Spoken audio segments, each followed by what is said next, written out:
pessoal, boa tarde.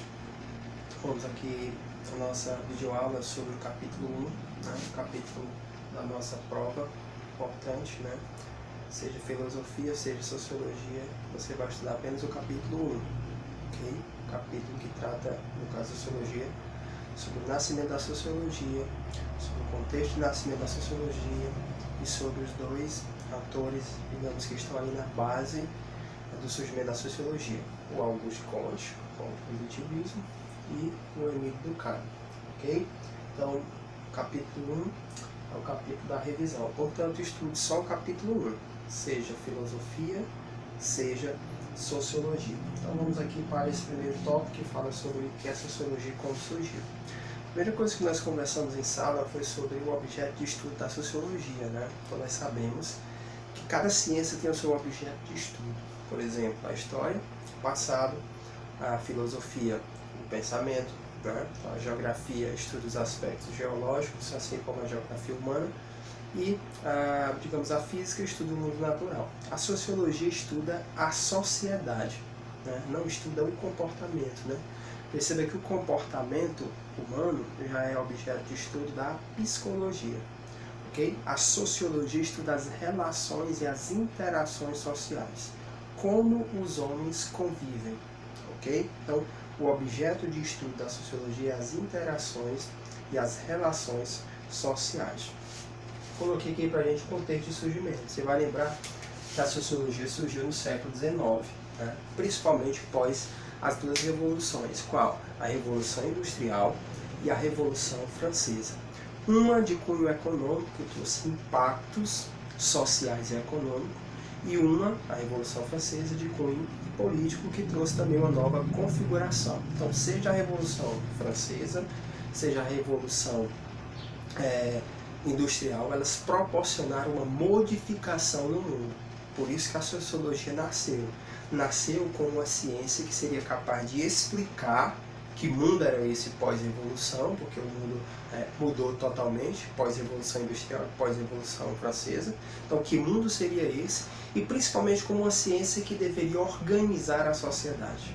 Por quê? Porque várias mazelas e vários problemas sociais foram surgindo e, portanto, era necessário uma ciência que organizasse e que oferecesse solução de forma científica para esses problemas ou essas mazelas ou anomalias sociais, né? Recebe esse nome de característica do século XIX.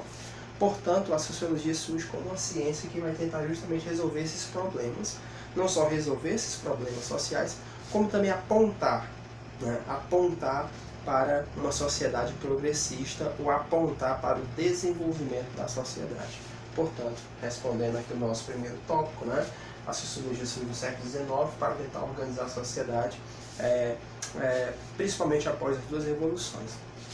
Tenho aí os dois principais autores que o livro de vocês trazem lá no capítulo 1. O primeiro é o Auguste Comte e o positivismo. Então, essas duas propostas agora é importante você prestar atenção, porque a questão certa da sua prova é a contribuição do Comte e a contribuição do Durkheim. Então vamos aqui para a contribuição do Comte, principalmente o positivismo.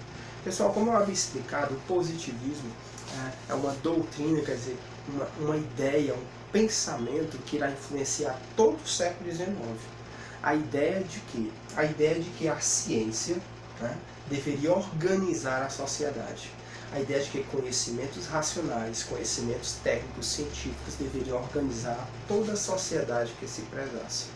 Para isso, Comte, né, que é o seu idealizador, é um francês, Auguste Comte, idealizou a ideia de 3 estágios, ou seja, de que a humanidade já teria passado por 3 estágios. O primeiro estágio, o estágio teológico, é o estado em que as sociedades explicavam e compreendiam o mundo por meio dos mitos, por isso o nome teológico. O segundo estágio seria o estágio metafísico, que o homem abandonou um pouco os mitos e agora passou a explicar através de esquemas racionais. Pegando ali, por exemplo, o nascimento da filosofia. Okay? E esse terceiro estágio seria o estágio positivo, por isso o nome de positivismo, que agora as sociedades deveriam explicar o mundo por meio da ciência. Então, o primeiro estágio é um estágio extremamente ultrapassado e arcaico, em que as sociedades explicavam por meio dos mitos, estados teológicos. Segundo estágio, o estado metafísico, em que se explicaria agora por meio de esquemas racionais. E esse terceiro estado seria o estágio positivo, em que a sociedade deveria explicar e organizar por meio da ciência. Ele está só mostrando para a gente como as sociedades se dividiram, ok? Então ele está apontando para a necessidade desse terceiro estágio, que seria o estágio positivo, em que a ciência levaria o homem ao progresso. E por que isso tem a ver com a nossa disciplina sociologia? Ora, todas as ciências, nesse momento, para ganhar o status, quer dizer, a posição de ciência, deveria se aproximar do positivismo. E o positivismo é justamente a incorporação disso. Quer dizer, o entendimento de que o conhecimento racional, comprovado e testado deveria ser o conhecimento seguro e verdadeiro para a humanidade. Por isso que você tem aí nesse momento, como eu já expliquei para vocês, uma aproximação das ciências sociais, a sociologia, a filosofia, a história, das ciências da natureza, porque há essa proximidade, porque as ciências da natureza trabalham com objetividade, as ciências da natureza trabalham com regularidade. Então a sociologia também seria essa ciência, que poderia apontar resultados positivos, né, para a humanidade, resultados absolutos, resultados verificáveis. Por isso que a sociologia é entendida nesse momento, né, ela tem essa aproximação com o positivismo, que influenciou, né, muito todas as nações do século XIX.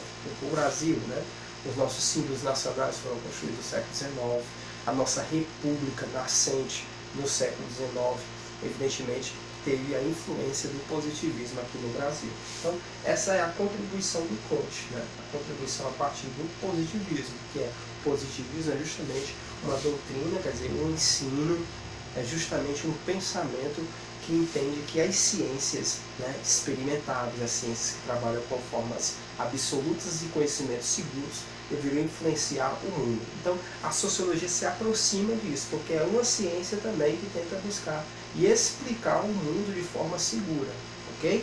Então, essa é a contribuição do Comte. Vamos lá para o Durkheim, na nossa revisão. 3 pontos importantes que o nosso pensamento, que o nosso livro traz sobre o Durkheim. Primeiro, o Durkheim é um dos pais da sociologia. Por exemplo, o Durkheim também tem essa visão positivista, ou seja, de que a sociologia é capaz de trabalhar com conhecimentos verificáveis e seguros.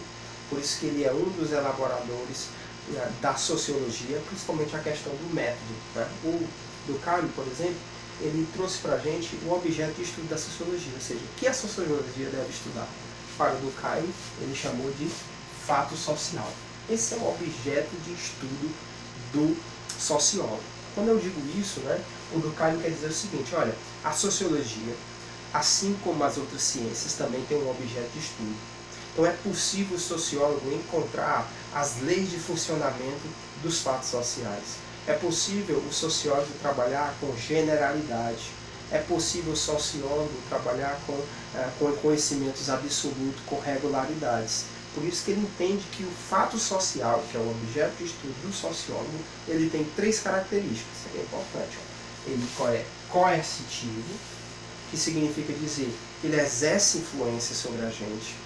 Ele é exterior, ou seja, que ele acontece independentemente da gente existir ou não, ele está ali, ele acontece fora da gente, e ele é generalizado, todos participam. Vou dar um exemplo no caso da família.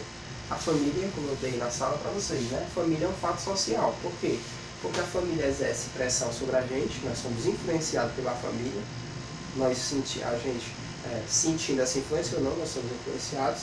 Segundo, a exterioridade, né? Ou seja, a família acontece independente da gente, ou seja, quando nós nascemos a família já está lá.